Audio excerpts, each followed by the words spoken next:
Днес е коронацията! Прозорецът отворен в този дом огрява светлината, но защо? И толкова чини откъде? В огромните зали бях сама и нямаше танци до сега, но всичко е различно в този ден. Ще се срещна с реални хора, странно ще бъде, нали? Толкова очаквах този миг. За първи път от цяла вечност ще танцувам, ще летя. Може би от цяла вечност ще докосна радостта.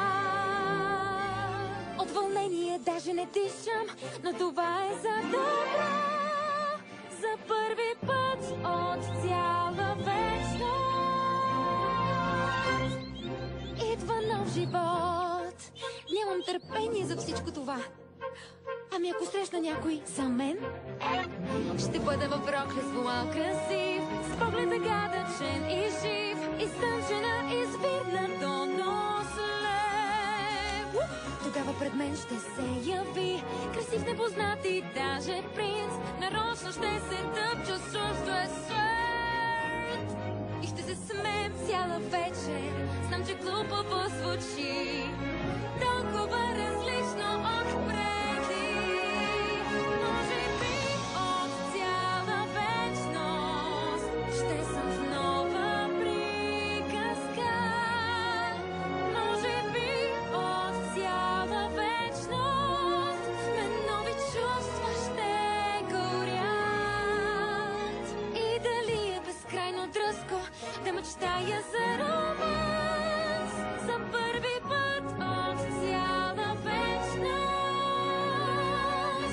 поне ще имам шанс.